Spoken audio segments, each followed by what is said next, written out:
तो कौन कौन सा कंडीशन फॉलो करेंगे वृद्ध लोग, बुजुर्ग लोग, तो यहाँ पे रह सकते हैं? मतलब यहाँ पर रहने के लिए क्या कौन कौन सी क्राइटेरिया है, फिर से बताइए एक बार। एक्चुअली इसमें ऐसा है कि जिसको संतान में बेटी हो, ससुराल चली गई हो, फिर गरीब माता पिता हो, उसका कोई करने वाला ना हो, ऐसे लोग रह सकते हैं। जो अनमेरिड है और 60 से ऊपर एज हो गई हो, ऐसे लोग रह सकते हैं। जो निसंतान हो, जिसको संतान में कोई ना हो, 60 और 60 से ऊपर के हो, ऐसे लोग रह क्योंकि सकते जनरली यह भी देखा जाता है कि लोग अपने पेरेंट्स को ओल्ड एज होम पहुंचा देते हैं हैं। और मंथली कुछ ना कुछ डोनेशन देते रहते हैं, तो इस तरह की व्यवस्था यहाँ पे नहीं है। नहीं, हमारे यहाँ पर ये सब चीजें अलाउड नहीं होती है। हम बेटे वाले लोगों को रखते ही नहीं है। ऐसी बात है। फिर बच्चा और बुजुर्ग एक समान होते हैं, तो जिस प्रकार बच्चे को डायपर की चेंज करने की व्यवस्था पड़ती है, उस प्रकार मतलब सभी तरह की हाँ, व्यवस्था की जाती है। हमारे किस यहाँ तरह की फैसिलिटी प्रोवाइड करते हैं लोगों को?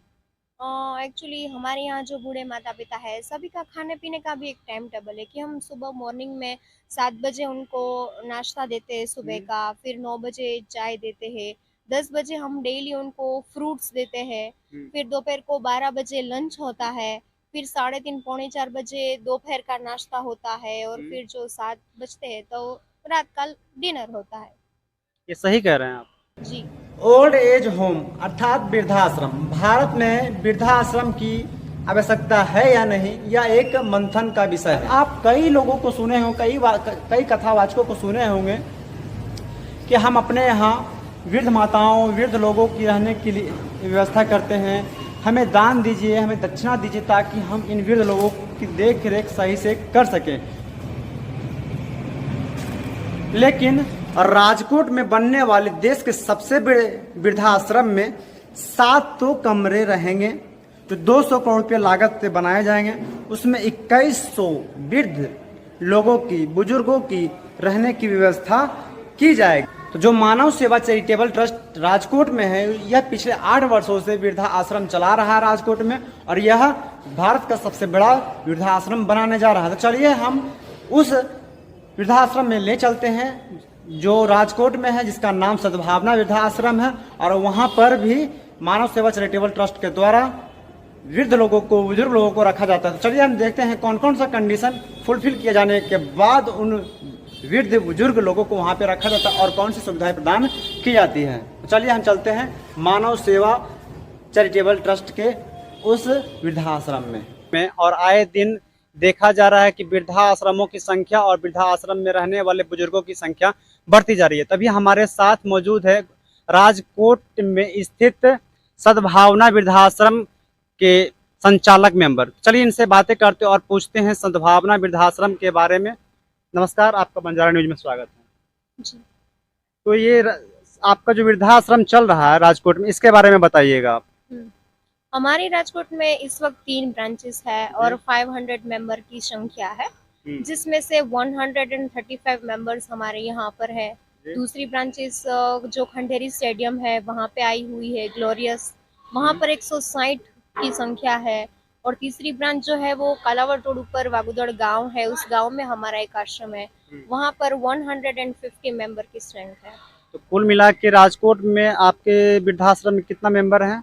500। यहाँ पर ऐसे बुजुर्ग हैं जो टोटली बेड रेस्ट है, चल फिर नहीं सकते, और हम लोगों ने उसके लिए केयर टेकर रखे हुए होते हैं जो उसको टाइम पे खाना खिला देते हैं, नहला देते हैं, उसको टाइम पर मेडिसिन दे देते हैं, उसका पूरी तरह से ख्याल रखते हैं।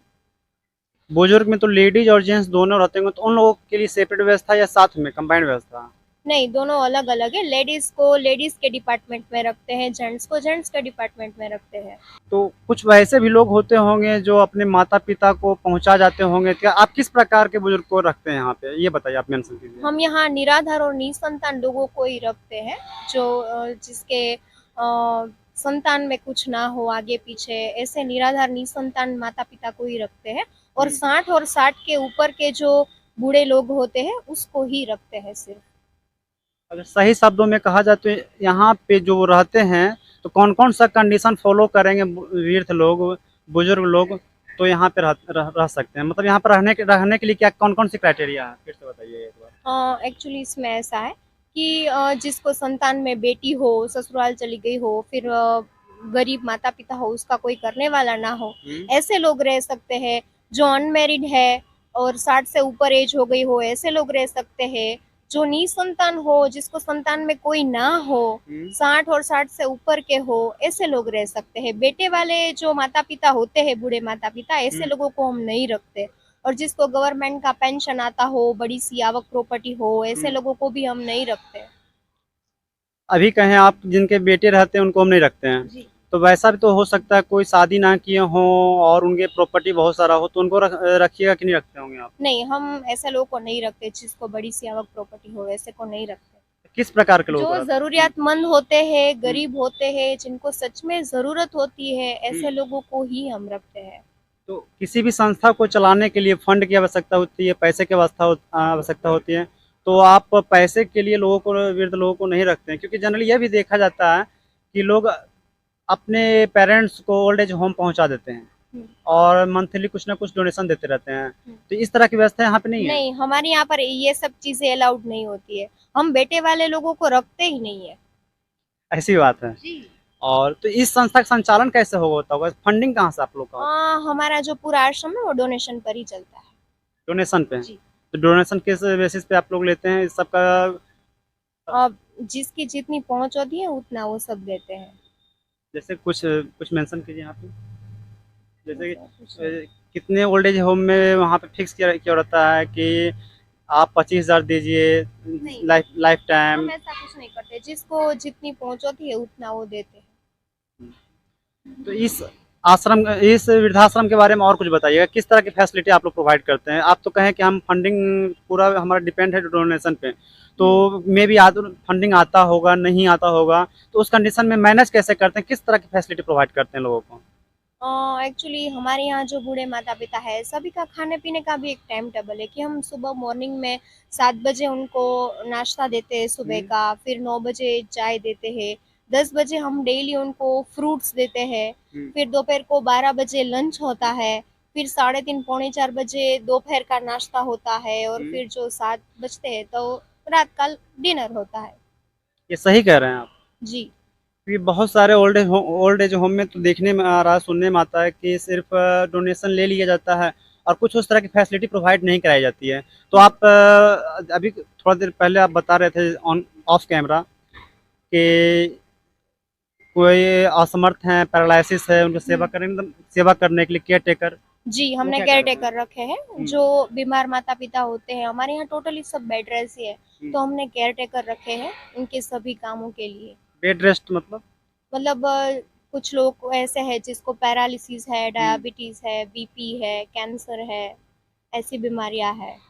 अगर कोई बीमार होता है तो हम उसको तात्कालिक हॉस्पिटल ले जाते हैं और उनकी ट्रीटमेंट करवाते हैं। जो हमारे उधर ऐसे बूढ़े माता पिता है जो चल फिर नहीं सकते, तो उसको हम उसके बेड तक ही खाना पहुंचा देते हैं। और जो चल फिर सकते हैं वो हमारे इधर डाइनिंग हॉल है हमारे आश्रम में ही, वहाँ पर खाना खाने आते हैं। जो नहीं चल फिर सकते उसको उसके बेड तक हम पहुंचा देते हैं खाना। जी। और फिर जो केयर टेकर की बात किया जाए तो फिर बच्चा और बुजुर्ग एक समान होते हैं, तो जिस प्रकार बच्चे को डायपर की चेंज करने की व्यवस्था पड़ती है उस प्रकार मतलब सभी तरह की व्यवस्था की जाती है। हमारे यहाँ सब बेड रेस्ट है, इसलिए हम सभी बुजुर्गों को डायपर पहनाते हैं। ठीक है, बहुत बहुत धन्यवाद। जी। तो अभी आप देख रहे थे बंजारा न्यूज।